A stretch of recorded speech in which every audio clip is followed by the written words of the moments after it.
Again, we have together here. Let us come and reason together. The teachers, principals, head of departments, let's gather here and talk. We shouldn't leave out the students, the learners, the trainees, and of course everyone that is found at an educational institution. Let us come here and talk, reason together. Let's make use of the comment section and share our thoughts on this topic. Today we want to talk to you about the representation for young people at different educational institutions. Everybody is supposed to be represented at every level, but today our focus is on educational institutions. Let us look at the classification there too. We have schools, we have universities, we have technical schools, which we call vocational training centers or vocational training institutions, and at every institutions that I have mentioned, we find students, we find learners, we find trainees, and these people need to be represented. And of course, when we go to schools, we find learner representative councils, or in short, we call them the LRC. We go to universities or institutions of higher learning, which include polytechnic of education or any other different courses. We have student representative councils, which we call in short SRCs. And then we have trainee representative councils, TRC, found at vocational training centers. These people are found in the midst of a large group. In other words, they are just a subset of the many students, the many learners, the many trainees that are found at these educational centers. If we look at what leadership really is, it means it has to come from somewhere. And you will agree with me that the somewhere I'm talking about, it should be a point where leadership should indeed start being groomed. Let's go back to schools. If we do have our learner representative council, a group of a few students, a few learners who represent others, these learners need to be empowered. We do have class representatives, we call them class captains at some instances. These people need to be empowered so that they are able to reason with the people that are found in that classroom, or to reason with the fellow learners.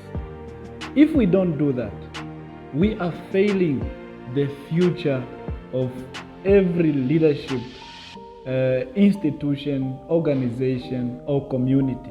Because this is the beginning. I tell you that this is the beginning where learners need to be taught, learners need to be empowered in terms of how they should care for the others, how they should have that empathy or sympathy. They need to develop it at an earlier stage, and this earlier stage, it can only be at schools. This is with regards to the LRCs, the Learners Representative Council. They need to be empowered so that they are introduced, or they are exposed to the world of caring for other people. We move to the universities or institutions of higher learning. We have student representative councils. These individuals need to be empowered so that they know how to care, how to cater, and how to provide for those that they stand for. And if we don't do that, we usually see this reflecting from positions that have or that demand high responsibility from those running those positions. This is why we see dysfunctional leadership in most of our leadership sector and our leadership institutions. Our political leaders, we see so many things missing. It should obviously be traced back to how they were actually introduced or exposed to leadership earlier in their lives. Because if we look at how leaders behave when they are fully grown, ask about what happened when they were young. Were they given an opportunity to lead? If they were, Were they empowered?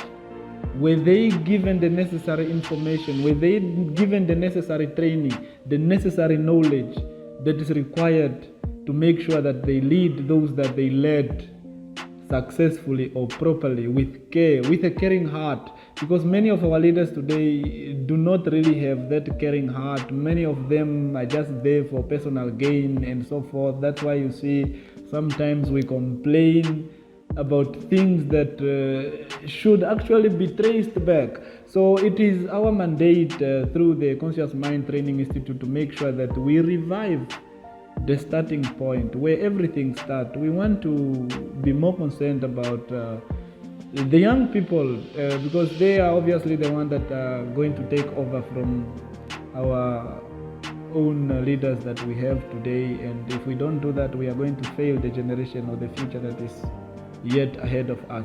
So let us try to make sure that at schools we empower, we train, we give the leadership information, the leadership knowledge to our young ones so that they begin to care for the others.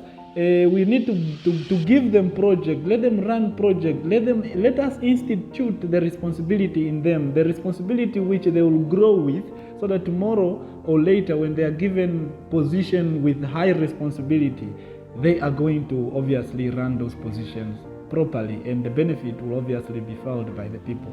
But if we begin to just create these structures at schools, at universities, at training, at vocational training centers for formality's sake, but we don't give them the opportunity to really grow, to really expand their knowledge within this representative structure, we are failing the future leadership. It is there that we need to start to make sure that these people are empowered. Let the LRCs, let the SRC run the affairs that affect the learners, the students, the trainees. It is them. Remember, leadership needs to be felt by those that live the life the larger group is living. You cannot represent a group which does not belong in your category. For example, teachers should not be running activities that were supposed to be run by the learners. That is why they have representatives. Let these representatives engage themselves and make sure that they run these things and they grow in the process. When they grow in the process, obviously the future is being fed by conscious leaders and leaders that care, leaders that reason with what the others are feeling and all that, because currently it's lacking. If we have it, it's very little.